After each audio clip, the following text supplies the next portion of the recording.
ಕೆಲವೇ ಕ್ಷಣಗಳಲ್ಲಿ ರಾಜನಾಥ್ ಸಿಂಗ್ ಸುದ್ದಿಗೋಷ್ಠಿಯನ್ನ ನಡೆಸಲಿದ್ದಾರೆ ಅನ್ನೋ ಮಾಹಿತಿ ಸಿಗ್ತಾ ಇದೆ. ಕೆಲವೇ ಕ್ಷಣಗಳಲ್ಲಿ ರಕ್ಷಣಾ ಸಚಿವರಾಗಿರುವಂತಹ ರಾಜನಾಥ್ ಸಿಂಗ್ ಅವರು ಇವತ್ತು ಪಾಕಿಸ್ತಾನ ಹಾಗೂ ಭಾರತದ ನಡುವೆ ಮತ್ತೊಮ್ಮೆ ಸೀಸ್ ಫೈರ್ ಶುರುವಾಗಿದೆ. ಕದನ ವಿರಾಮ ಘೋಷಣೆ ಆಗಿದೆ. ಎರಡೂ ಕಡೆಯಿಂದಲೂ ಕೂಡ ಯಾವುದೇ ರೀತಿಯಾದಂತಹ ಗುಂಡಿನ ಚಕಮಕಿ ನಡೆಯೋದಿಲ್ಲ ಅಂತೇಳಿ. ಈಗ ಒಂದು ಕಡೆ ಅಜಿತ್ ಧವಲ್ ಅವರು, ರಾಷ್ಟ್ರೀಯ ಭದ್ರತಾ ಸಲಹೆಗಾರರಾಗಿರುವಂತಹ ಅಜಿತ್ ಧವಲ್ ಅವರು ಪ್ರಧಾನಿ ನಿವಾಸಕ್ಕೆ ತೆರಳಿದ್ದಾರೆ ಪ್ರಧಾನಿಯವರನ್ನ ಭೇಟಿ ಮಾಡೋದಕ್ಕೆ. ಮತ್ತೊಂದು ಕಡೆ ರಾಜನಾಥ್ ಸಿಂಗ್ ಅವರು ಕೆಲವೇ ಕ್ಷಣಗಳಲ್ಲಿ ಸುದ್ದಿಗೋಷ್ಠಿಯನ್ನು ನಡೆಸಲಿದ್ದಾರೆ. ಕೆಲವೇ ಕ್ಷಣಗಳ ಹಿಂದೆ ಅಷ್ಟೇ ಫಾರಿನ್ ಸೆಕ್ರೆಟರಿ ಮಿಸ್ರಿ ಅವರು ಸುದ್ದಿಗೋಷ್ಠಿಯನ್ನು ನಡೆಸಿ ಕದನ ವಿರಾಮ ಘೋಷಣೆ ಆಗಿದೆ ಅಂತೇಳಿ, ಆದ್ರೆ ನಮ್ಮ ಟಾರ್ಗೆಟ್ ಇದ್ದು ಟೆರರಿಸ್ಟ್ಗಳು, ಪಾಕಿಸ್ತಾನದ ಆಸ್ತಿ ಪಾಸ್ತಿ ಆಗಲಿ ಪ್ರಜೆಗಳಾಗಲಿ ಮಿಲಿಟರಿ ಅಲ್ಲ ಅಂತ ಹೇಳಿದ್ರು. ಹಾಗಾದ್ರೆ ಕದನ ವಿರಾಮ ಘೋಷಣೆ ಹೇಗಾಯ್ತು? 2 ದಿನಗಳಲ್ಲಿ ಇಷ್ಟೆಲ್ಲ ಬದಲಾವಣೆ ಆಗೋದಕ್ಕೆ ಸಾಧ್ಯವಾಗಿದ್ದಾದ್ರೂ ಏನು? ಭಾರತ ಪಾಕ್ ಕಾದಾಟ ಇದೆಯಲ್ಲ, ಕಳೆದ 3 ದಿನಗಳಿಂದ ನಾವು ನೋಡ್ತಾ ಇದೀವಿ. ರಾತ್ರಿ ಹಗಲು ರಾತ್ರಿ 8 ಶುರುವಾದ್ರೆ ಡ್ರೋನ್ ಅಟ್ಯಾಕ್ ಬೆಳಗ್ಗೆವರೆಗೂ ಕೂಡ ಮುಂದುವರಿತು. ನೆನೆ ಅಮೆರಿಕ ಈಗ ಸಂಧಾನಕ್ಕೆ 2 ದೇಶಗಳನ್ನು ಒಪ್ಪಿಸುವಂತ ಕೆಲಸ ಆಗಿದೆ. ಕದನ ವಿರಾಮಕ್ಕೆ ಗೋಗರ್ದಂತ ಪಾಕಿಸ್ತಾನದ ಡಿಜಿಎಂಒ ಬೆಳಗ್ಗೆ 5:30ಕ್ಕೆ ಭಾರತದ ಅಧಿಕಾರಿಗಳಿಗೆ ಕರೆ ಮಾಡಿದ್ದಾರೆ. ಕದನ ವಿರಾಮ ಘೋಷಣೆ ಆಗಿದೆ.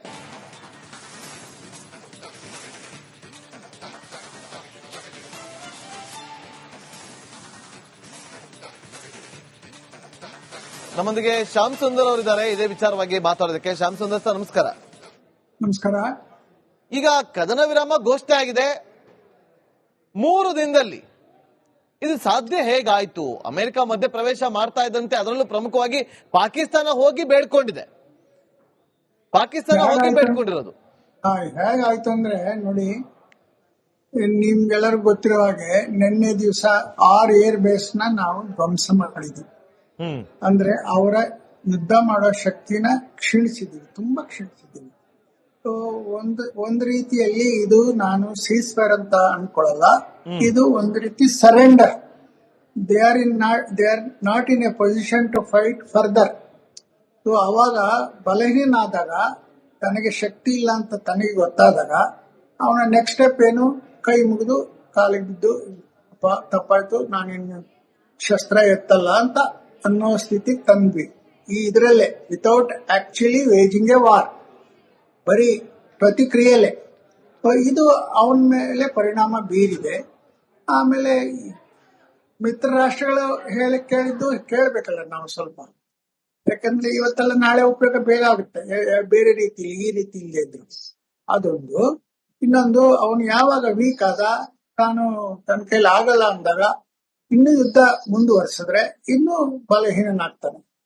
ಆದ್ರಿಂದ ಈ ಅವರ ಡಿಜಿಎಂಒ ಬೆಳಗ್ಗೆ ನಮ್ಮ ಡಿಜಿಎಂಒಗೆ ಡೈರೆಕ್ಟರ್ ಮಿಲಿಟರಿ ಆಪರೇಷನ್ಸ್ ಅವನು ಇವರಿಗೆ ಫೋನ್ ಮಾಡಿ ದಯವಿಟ್ಟು ನಿಲ್ಲಿಸಿ, ದಯವಿಟ್ಟು ಅಂತಂದ್ಮೇಲೆ ಇವ್ರಿಗೆ ಬೆಳಗಿಂದ ಬೇಕಾದಷ್ಟು ಸಭೆಗಳಾಯ್ತು.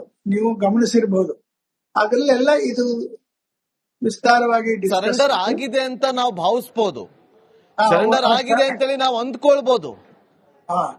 ಪಾಕಿಸ್ತಾನ ನಿಜವಾಗ್ಲೂ ಸರೆಂಡರ್ ಆಗಿದ್ಯಾ ಅಥವಾ ಇಲ್ಲೂ ಕೂಡ ನರಿಬುದ್ಧಿ ತೋರಿಸ್ತಾ ಇದ್ಯಾ ಅಂತ? ತಡೀರಿ, ಬೀಸೋದನ್ನೇ ಮಿಸ್ ಆದ್ರೆ ಅದೆಷ್ಟೋ ವರ್ಷ ಆಯ್ತು ಅಂತಾರಲ್ಲ, ಆತರ ಇವಾಗ ಸ್ವಲ್ಪ ಸರೆಂಡರ್ ಆದಂಗ್ ಮಾಡಿದ್ರೆ ನಮ್ಗೊಂದ್ ಸ್ವಲ್ಪ ಉಸಿರಾಡಕ್ಕೊಂದು ಅವಕಾಶ ಇರುತ್ತೆ ಅನ್ನೋ ರೀತಿನೂ ಹೇಳ್ಬಹುದು. ಸೊ ಈಗ ಸದ್ಯಕ್ಕೆ ಬೀಸೋದನ್ನೇ ತಪ್ಪಿಸ್ಕೊಂಡಿದ್ದಾರೆ.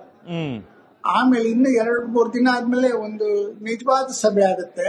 ಅಲ್ಲಿ ಡಿಜಿಎಂಒ ಇಲ್ಲಿ ಡಿಜಿಎಂಒ ಎಲ್ಲ ಸೇರಿ ಮಾತಾಡ್ತಾರೆ. ಕದನ ವಿರಾಮದ ನಿಯಮಗಳು ಏನು ಹೇಗೆ ಅಂತ. ಸಿಮ್ಲಾ ಅಗ್ರಿಮೆಂಟ್ ಅವೆಲ್ಲ ಆಗಿತ್ತು ನೋಡಿ, ಅದೇ ತರ ಒಂದು ರೀತಿ ಒಂದು ಒಪ್ಪಂದ ಆಗಿ ಇಬ್ರು ಸಹಿ ಹಾಕ್ಬೇಕು. ಆಮೇಲೆ ಅದನ್ನ ಕಾರ್ಯಕ್ಕೆ ರೂಪಕ್ಕೆ ತರಬೇಕು. ನಾವು ಸೀಸ್ ಫೈರ್ ಎಷ್ಟು ಸಾರಿ ಉಲ್ಲಂಘನೆ ಮಾಡಿದ್ದಾರೆ ಅನ್ನೋದು ನಾವು ಈ ಪ್ರತಿ ವರ್ಷ ಈಗ ಹಿಂದೆ ಒಂದು 15 ದಿನದಲ್ಲಿ 100 ಸಾರಿ ಮಾಡಿದ್ದಾರೆ. ಸೊ ಇದು ನಿಜವಾಗಿ ಯಾವಾಗ್ಲೂ ಸ್ಥಿರವಾಗಿರುತ್ತಾ ಸೀಸ್ ಫೈರ್, ಅಥವಾ ಇದು ಒನ್ಸ್ ಫಾರ್ ಆಲ್ ಇದ ಅಂತ ನಾವು ಹೇಳಕ್ಕೆ ಆಗೋದಿಲ್ಲ. ಸದ್ಯಕ್ಕೆ ಒಂದು ಅವ್ರಿಗೆ ಒಂದು ಒಂದು ಏನ್ ಹೇಳ್ತಾರೆ ರಿಸೆಸ್, ಒಂದು ಸ್ವಲ್ಪ ಟೈಮ್ ಸಿಗ್ತದೆ ಅಷ್ಟೇ. ಆದ್ರೆ ಈಗ ಸೀಸ್ ಫೈರ್ ವೈಲೇಷನ್ ಆಗಿದ್ದು ಕಳೆದ 3 ದಿನದ ಡೆವಲಪ್ಮೆಂಟ್ ಅನ್ನು ನೋಡಿದಾಗ ಪಾಕಿಸ್ತಾನದ ಕಡೆಯಿಂದ ಹೌದು, ಅದೇ ಹೇಳಿದ್ದು.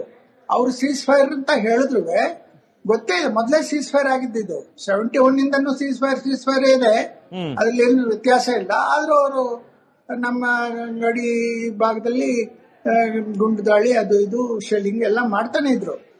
ಸೊ ಅವರ ಸೀಸ್ ಫೈರ್ ಯಾವ ರೀತಿ ಅದನ್ನ ಪಾಲಿಸ್ತಾರೆ ಅದು ಮುಂದಿನ ಕೆಲವು ದಿನಗಳಲ್ಲಿ ನೋಡಿ ನಾವು ಮುಂದಿನ ಕ್ರಮ ಕೈಗೊಳ್ಬೇಕು.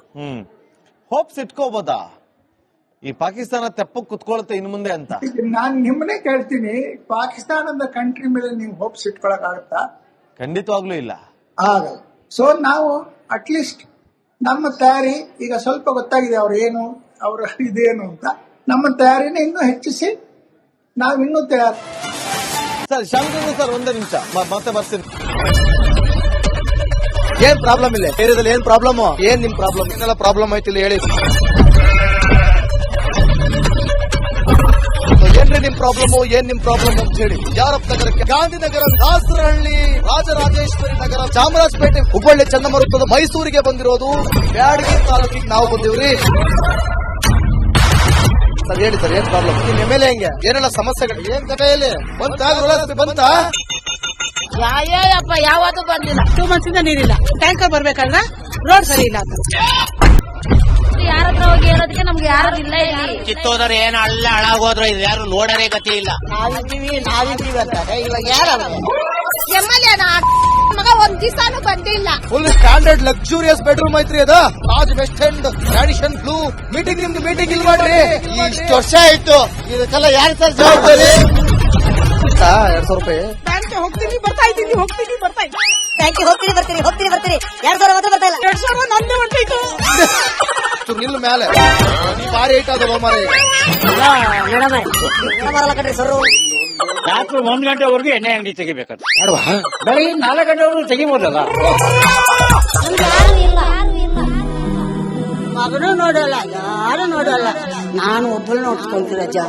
ಮೊಮ್ಮಕ್ಕಳಿಗೆ ಅಮ್ಮ ಅಪ್ಪ ಇಲ್ಲ, ಅವರು ನೋಡಿ ಬರ್ತಾ ಇದೀವಿ. ದೇವ್ರು ಬಿಟ್ಟಂಗೆ ಆಗುತ್ತೆ.